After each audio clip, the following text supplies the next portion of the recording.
Hey everybody, hello and good morning, greetings from Indianapolis, Indiana. Local time here, it is 12:35 p.m. Once again, today it is February 18, 2018.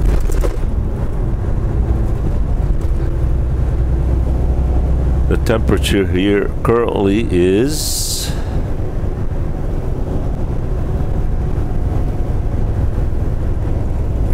come on, update, come on.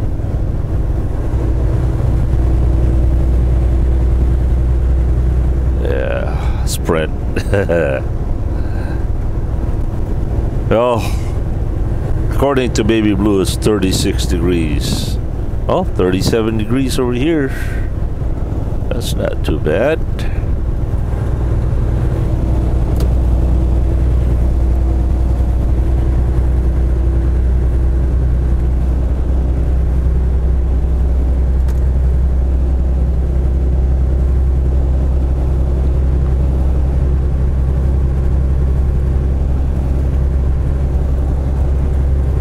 Alright, we are on our way to the yard, an English Muffin Way, and that is, how many miles is that from here? 539 miles.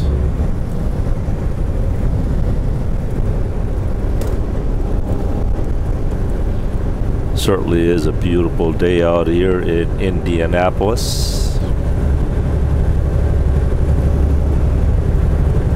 Greetings to all of you who are residents of the Indianapolis, Indiana.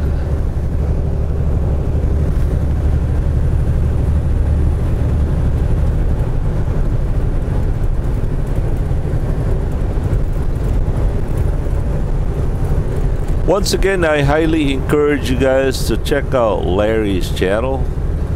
His channel name is Intermodal Trucker. Larry has been a good friend of mine for over 20 years. He is currently employed with JB Hunt, doing intermodal trucking. Intermodal trucking is when you pick up containers out of the train yard, delivering it to a lot of places throughout the country. You know, believe it or not, Larry would probably be mad at me for saying this, but Larry makes pretty darn good money doing intermodal trucking. The reason I say that is, you know, for 26 years that I've been driving, I kind of grew up in a generation where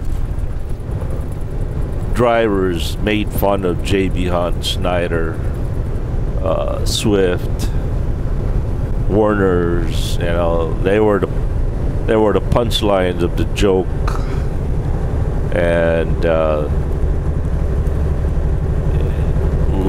not long after that, people tend to think less of them.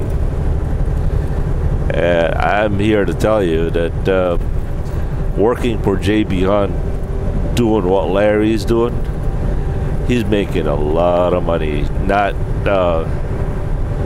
comparison to other aspects of trucking, you'd be surprised.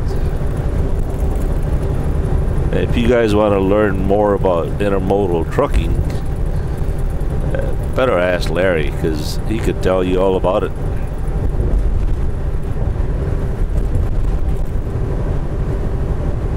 Alright, I get this question, reoccurring question a lot. Where am I from?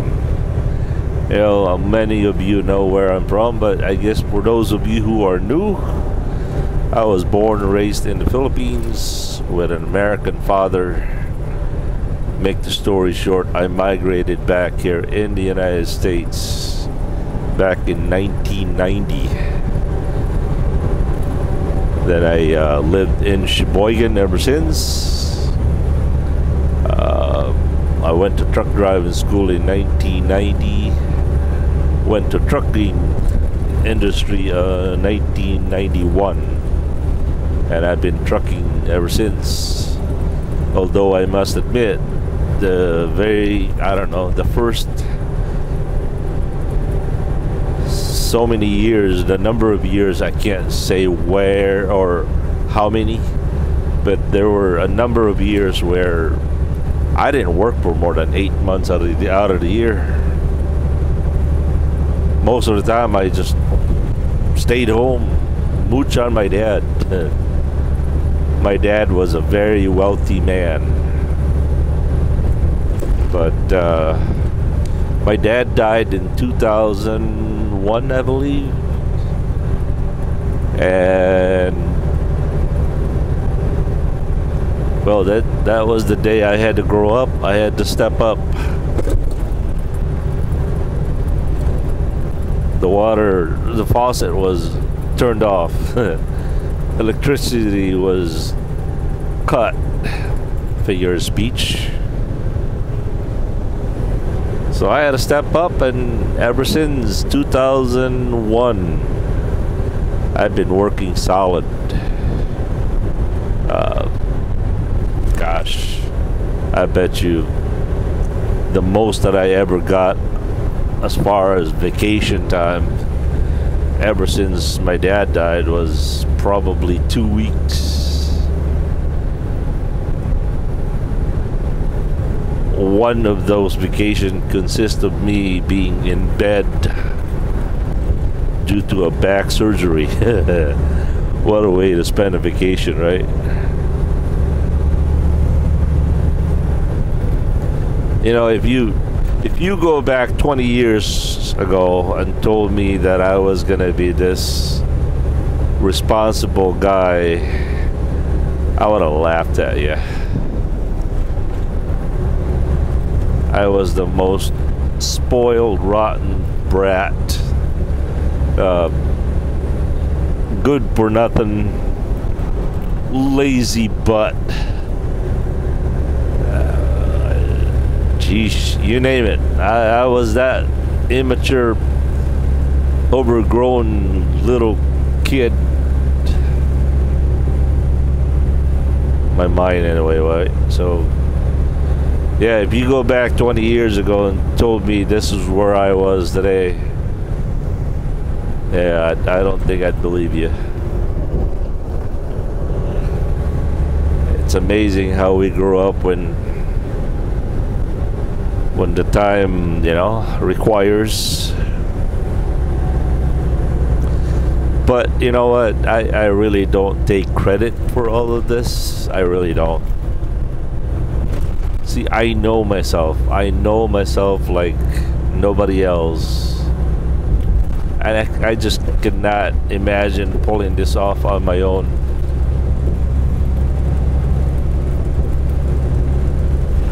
I credit all of this by the wonderful grace of God that He has led me to this. I kid you not. That is just, if ever was a statement that is true in my life, that right there is true.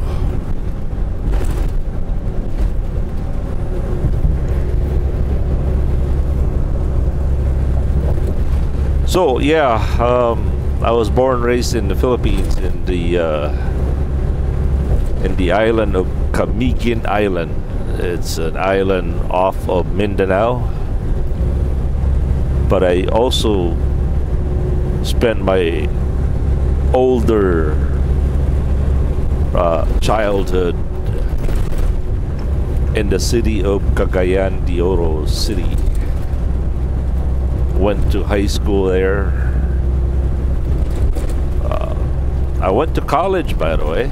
Yes. AJ asked me the other day, or last week, that, "Ty, have you ever been to, did you go to college?" I said, "Yeah. Every day I was there, even on weekends." She said, "Really?" I said, "Yeah." She says, "What course did you take?" I said, "Well, I went to college. I didn't say I was enrolled in college." I went to college because most of my friends were in college. And you know, looking back at it now, when we would hang out, and then when the bell rang, everybody ran to their classes, and I was left behind. I was the only one left at the field or at the hangout place. And looking at it back now, that actually kind of bothers me now, you know? Why did I go to class? My dad could have afforded to any course I wanted. He could have paid for whatever, you know, schooling I choose to do. But back then I was just wasn't interested in school. Didn't see the need to go to school. And I think pretty much because I was intimidated to go to school, college. I felt I was not college material. But even then I could have done something back then, you know, instead of just bumming around. I could have gone to trade schools, or I don't know, just did something.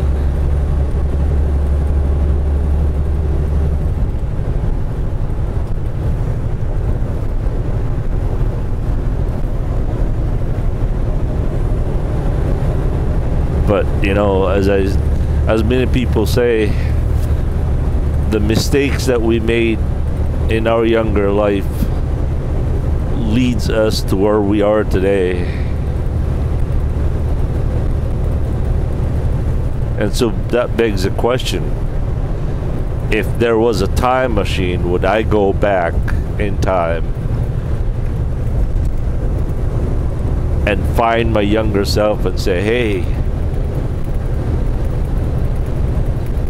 study hard, work hard, don't do this, don't do that, and it would lead to changing the present future?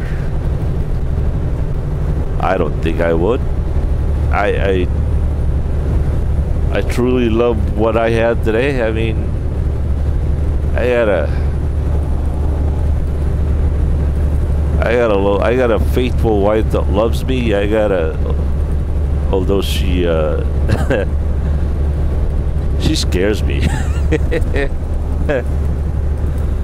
But you know, she's faithful, she's honest, she loves me, even with the faults that I have, the girls that I have, the home that I have.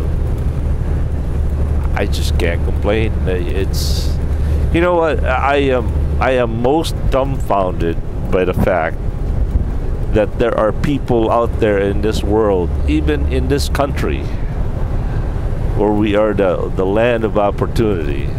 You know, I really do believe that the United States is the land of opportunity for the people that want it.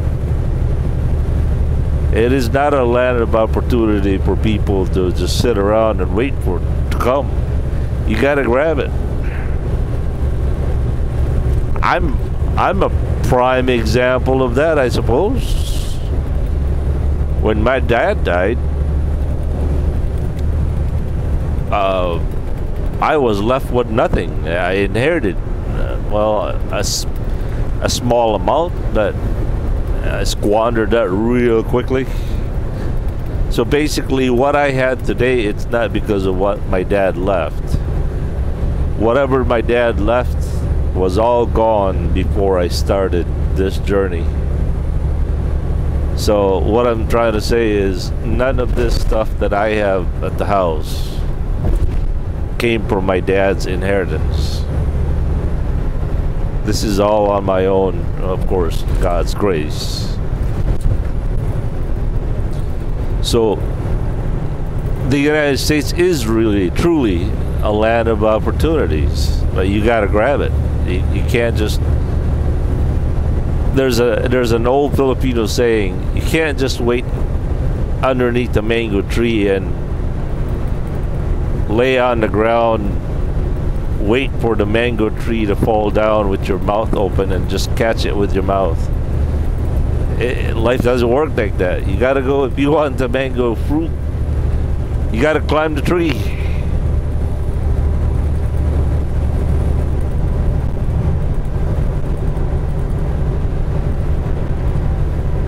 So, yep. I don't know. I lost my train of thoughts there. Oh, the JBG brain strikes again. Don't you just hate it when that happens?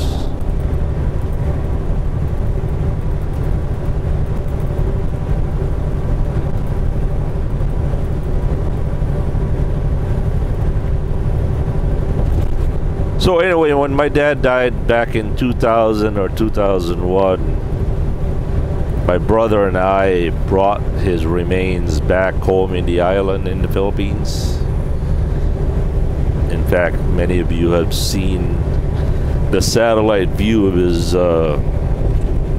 above the ground tomb. It was always his last wish to be buried in the island which he lived for 45 years.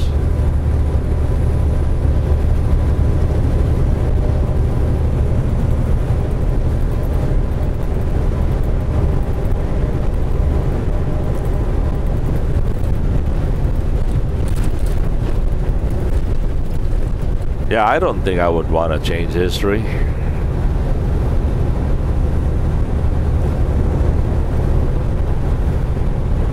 Sometimes though, I look at my life and I look at my mistakes and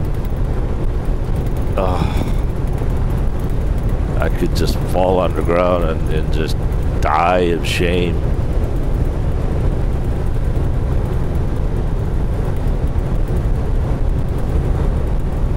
But I think that's part of our learning process.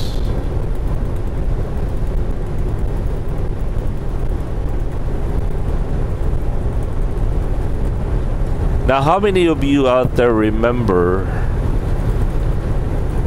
the TV show? Of course, all of you remember or know the TV show Star Trek. The first one with William Shatner. Now, how many of you remember the episode where they found Spock's brother who could take your pain away from you? He had this ability to take the pain from your, not physical pain, but emotional pain, psychological pain. And he could take the pain from anyone and regret. And when it comes to the captain says, no, I don't want to give you my pain. I need my pain. The pain is the part that makes me who I am. And at the end of the show, Spock's brother found this entity which was very powerful, like a god, small g. And then he tried to convince this entity to give him his pain. I wish I could remember the name of that episode, but that was quite an interesting issue, interesting topic. And somehow, I don't know why, that episode just kind of sticks with me.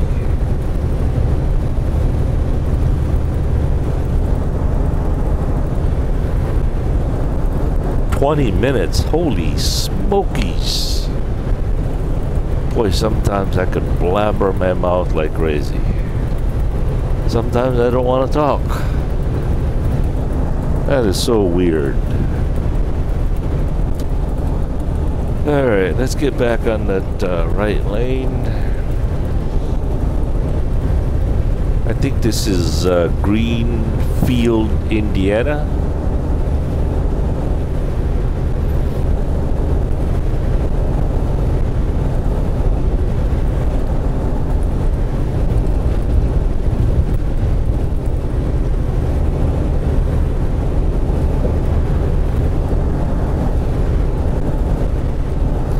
Alright, once again, thank you so very much for watching. And God willing, we'll see you guys a little later.